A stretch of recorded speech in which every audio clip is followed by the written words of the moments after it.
Tenemos a nuestro invitado, el doctor Lucas Stefani, hoy aquí con los niños. Santino y Lucas, ¿no? Santiago. Santiago y Lucas, doctor. Santiago y Ignacio, y Nacho. Y Nacho, Santiago y Ignacio. ¿Cómo le va, doc? Buenas tardes. ¿Qué tal, Pablo? ¿Qué tal? Buenas tardes. ¿Cómo están toda la audiencia, la gente que nos está escuchando, los televidentes? Gracias por la invitación nuevamente a este espacio tan lindo que ha quedado. Bueno. Y Santi y Nacho, ¿cómo están? ¿Todo bien? Acompañando al Papa, muy bien. Porque claro, doctor, decíamos un tema importante como es el tema de la tos. Así es, es uno de los síntomas más frecuentes que vamos a encontrarnos en la consulta médica en invierno.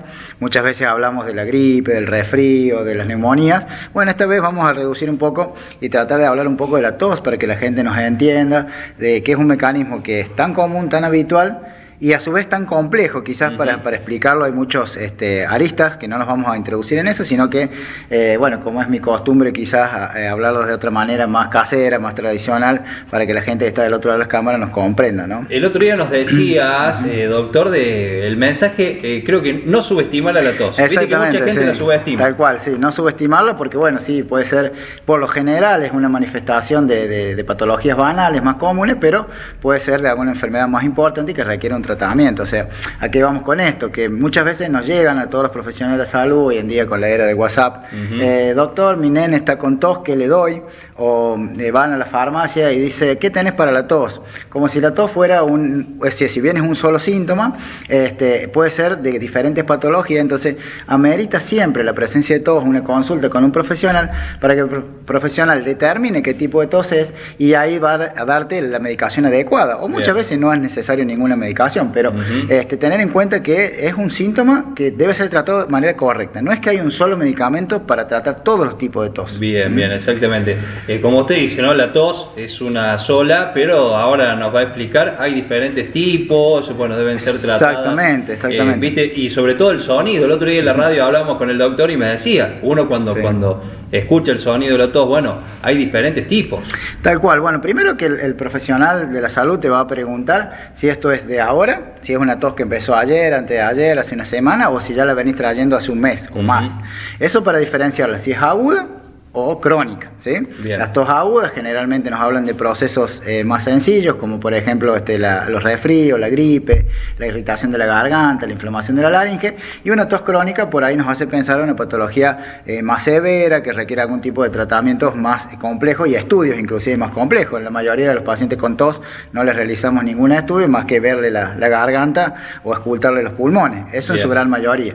Hay otros pacientes que requieren. Eso es el tipo en cuanto a la frecuencia. Después, en cuanto a la tonalidad, nosotros que vamos a hacerlo, escuchar al paciente cuando tose, y muchas veces le pedimos al paciente que tosa en el consultorio, porque la tos decimos que es un mecanismo que si bien es reflejo y puede ser causado por algunas enfermedades, otras veces nosotros podemos mismos provocar la tos, ¿sí? Claro, recién lo hacían aquí los niños, chicos, ¿no? A ver, tosen, a ver. ¿Cómo se tose? Tosen. Claro, ellos mismos voluntariamente pueden provocar la tos. Pero mira cómo hace que le has enseñado que uno debe toser, claro. Bueno, eso nos quedó ya de la época de la pandemia. Y de la gripe, de toser cubriéndose el codo, porque la tos es un mecanismo transmisor de enfermedades también, ¿no es cierto?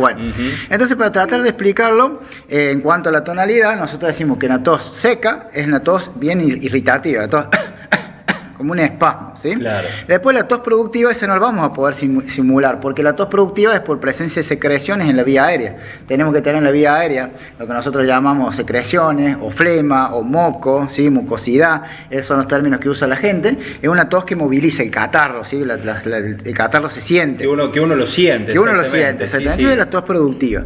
Y después tenemos algunos tipos de tos muy típicas, muy características, que es la tos, por ejemplo, de la laringitis, que es una tos seca, pero muy perruna, una tos ronca.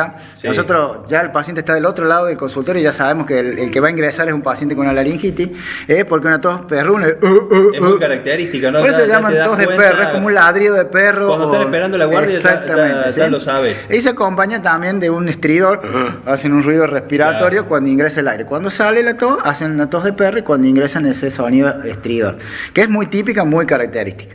Pero este mecanismo es muy complejo. Tengamos en cuenta que la gente quiere inhibir la tos, porque es el síntoma más molesto molesto. A veces el primero que viene ante una enfermedad y el último que se va. Eso hay que tener en cuenta. A veces la enfermedad o el proceso se fue, ya dejaste de tener fiebre, pero la tos continúa. ¿Por qué? Porque es un mecanismo de defensa. Eso la gente tiene que tener en cuenta. ¿Por qué es un mecanismo de defensa? Porque nos está avisando que adentro del aparato respiratorio hay algo que no tiene que estar. Por ejemplo, el moco, por ejemplo, las secreciones. Por ejemplo, viste cuando tomas mate y se te va una gotita del agua a la vía respiratoria, te irrita. Es como que te ahogás. Un palito de hierba, algo, un polvillo o algo que te vaya a la vía aérea, el organismo lo quiere sacar, lo quiere expulsar al exterior. Y por eso justamente te produce la tos. Es un mecanismo reflejo, pero defensivo. Entonces, si nosotros muchas veces inhibimos la tos y la frenamos y tomamos un medicamento que se llama antitusivo y estamos con un cuadro respiratorio infeccioso, todo eso queda adentro. Y es más, podemos transformar un cuadro viral en una infección bacteriana, en una bronquitis, en una neumonía. Entonces, por eso es hacer hincapié, y esto es muy importante en sus espacios, para que la gente no se automedique, no vaya y compre un antitusivo, porque hay medicamentos que son para la tos seca, por la inflamación puede ser un corticoide, hay otros que son mucolíticos, hay otros que son antihistamínicos, descongestivos. Hay veces que la tos es por un proceso bronquial y necesitamos un broncodilatador. Es muy importante la consulta al médico, no nos podemos subestimar.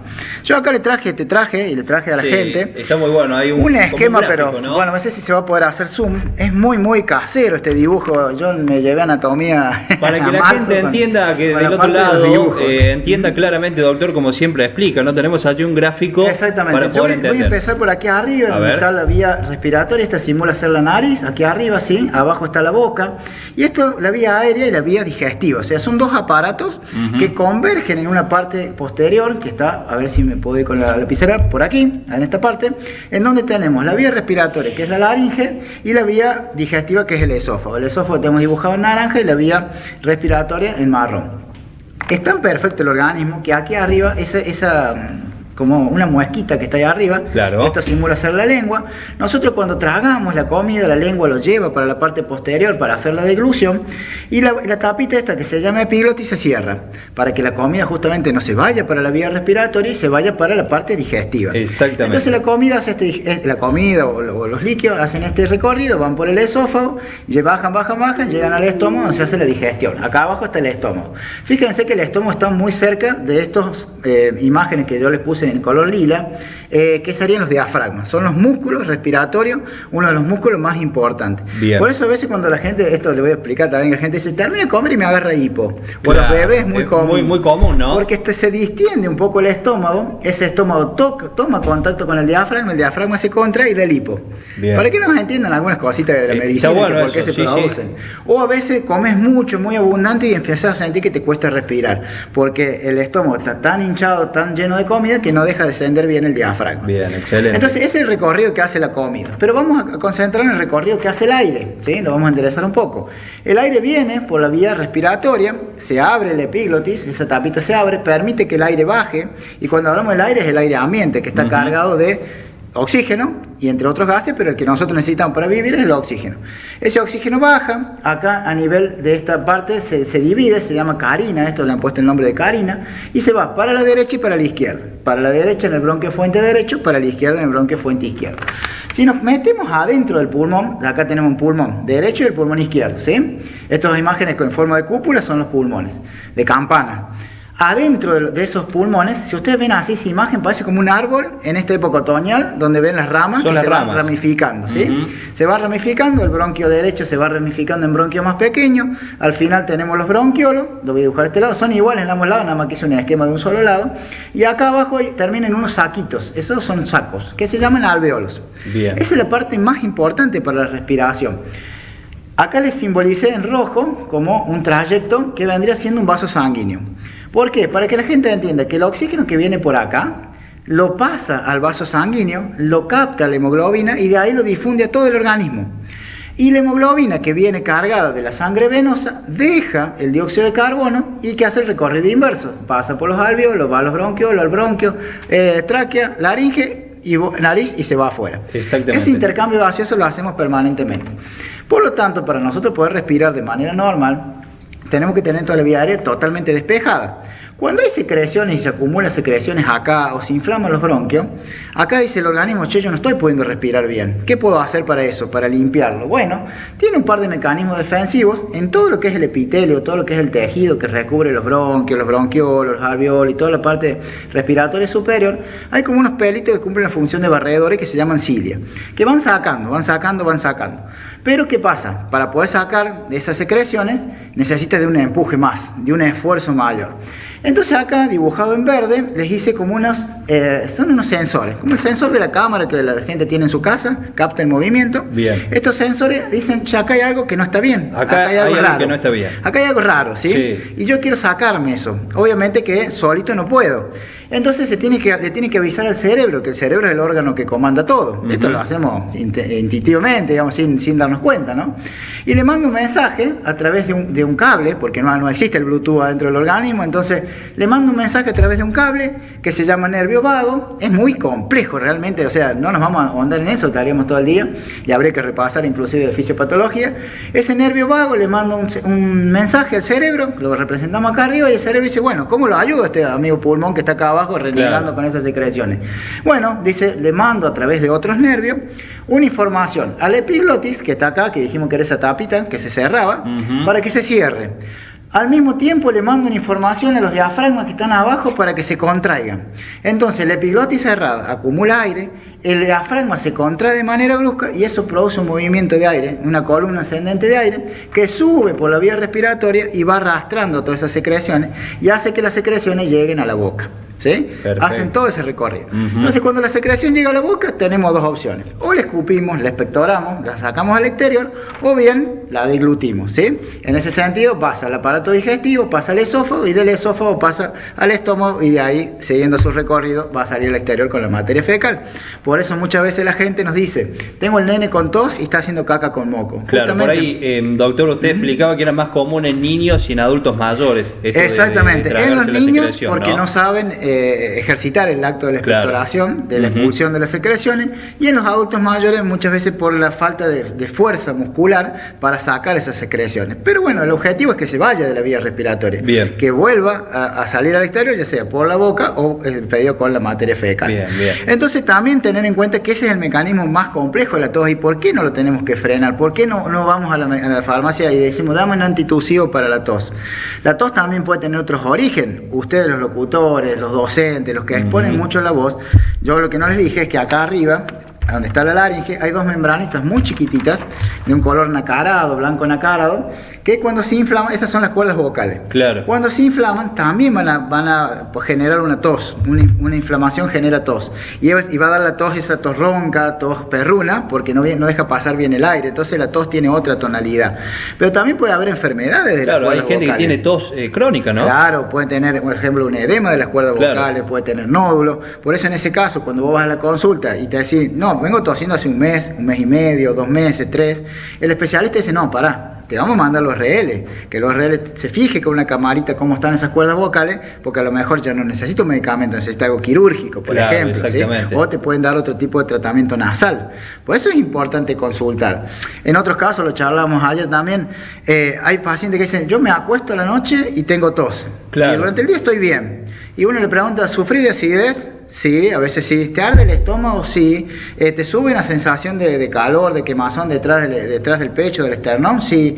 Entonces capaz que sea no un problema respiratorio, capaz que sea un problema digestivo, porque el ácido muchas veces, lo vamos a volver a enfocar acá, no sé si se puede hacer zoom. Volvemos al estómago. En el estómago a veces se produce acidez. Ese ácido sube por el esófago y llega acá. Cuando una gotita de ese ácido toma contacto con la vía aérea, lo irrita. Y entonces se produce la tos. A veces no de parado, porque por una cuestión de gravedad, el estómago le cuesta subir el ácido, pero si nosotros nos acostamos, esto queda así, y la tos es más frecuente de noche, porque llega más fácil. Pero claro, no sería un problema respiratorio, sería un problema digestivo. Por eso, ¿no? También a tener en cuenta. Otra cosa también importante es que la vía arriba, la faringe, en la parte de la boca, tiene una forma de cuchara. Si vos la ves así, cuando ves una garganta, tiene una forma de cuchara. Cuando estás parada la persona, la vía aérea queda acá abajo. Ahora al acostarse esto hace así. Claro. Entonces las secreciones inundan más la parte de la glotis, la epiglotis, y por eso se tose más de noche a veces. ¿Cómo lo solucionamos? En algunos casos le decimos, levante un poquito la cabecera de la cama. 45 grados, entonces ya no está tan horizontalizado, tampoco le podemos decir que duerma parado. Claro, porque mucha gente le sucede esto, ¿no? La gran pregunta, mira, no toso en todo el día y después la noche cuando me acuesto empiezo a toser, claro. Exactamente. Tiene que ver con todo esto, ¿no? Entonces, bueno, al estar semi acostado o en una posición de 45 grados ya cambia la cuestión de gravedad y merma un poco los síntomas. A veces le decimos, hay una cosa que también nos habían consultado, que es sobre las nebulizaciones o los vapores de agua. En realidad cumple una función más que nada de que ese moco sea más fluido y la persona la pueda eliminar más fácil. Ese es el único objetivo. Pero por favor, tener cuidado con algo tan tradicional como el vapor de agua. Estábamos acostumbrados a las mamás que nos ponían en la olla, la cabeza cerca de la olla, la toalla o el tallón por encima y a inhalar esos vapores, a veces solo y otras veces con eucalipto, con cebolla, bueno. Tener cuidado que esos vapores son calientes y queman, irritan la vía respiratoria. Bien. Entonces no es recomendable el uso. Esos métodos caseros, ¿viste? Claro, no los recomendamos más. Aparte de los accidentes, el hecho de, por ejemplo, un niño de la edad de ellos, tenerlo cerca de una olla y que se caigan con la cara dentro de la olla, son sumamente peligrosos. Entonces, cuando el pediatra, que a veces lo seguimos usando, bueno, hagámosle vapor de agua, sugerimos la ducha, ¿sí? Se termina de bañar la mamá, queda el vapor dando vueltas un ratito, métete ahí con el nene, un rato, jugá en la ducha, 10, 15 minutos, y eso le va a ayudar a que las secreciones sean más fluidas y las pueda eliminar mejor. Pero es importante tener en cuenta esto. Parece una soncera la tos, porque estamos tan acostumbrados a escuchar a la gente toser, pero tiene un mecanismo, es protector, nos ayuda, entonces en algunos casos va a requerir tratamiento, en otros no, a veces son tratamientos médicos, otras veces son tratamientos quirúrgicos, a veces el tratamiento está enfocado en una terapia como la kinesioterapia respiratoria, por ejemplo, a veces se necesita un jarabe, un comprimido, un aerosol. No subestimemos la tos, es el concepto que queremos dejar en esta mañana. El mensaje final, doctor, muchísimas gracias por su palabra, que ha quedado muy claro, la gente también puede volver a ver luego esta explicación. Como siempre, Doc, muchas gracias. No, bueno, gracias a Pablo y bueno, quedamos a disposición de la gente, cualquiera que tenga alguna consulta, te la hace llegar y me la transmitís y bueno, en la medida de lo posible se la hacemos llegar la respuesta. Muy bien, podemos tener como el bloque, así como hacemos en la radio, de diferentes temas para que, bueno, vamos a ver el mes que viene de qué podemos hablar, ¿no? Bueno, sí, puede ser una sugerencia también de los televidentes, quieren que hablemos de algún tema en especial, vos me haces llegar el tema, lo preparamos y venimos acá y lo disertamos. ¿Sí? Vamos a ver si no son disertaciones académicas las mías, son más bien caseras, no, pero la gente sí entiende muy bien. Más bien que trato de que sean fáciles de entender y bueno, cualquier cosita quedo a su entera disposición. Gracias, doctor. Bueno, por favor, gracias a usted. El doctor Lucas Estefani en la tarde de Noti3, bueno, algo que parece tan simple como la tos, pero no lo es, ¿no? El mensaje final, no subestimar a la tos y siempre consultar con un profesional.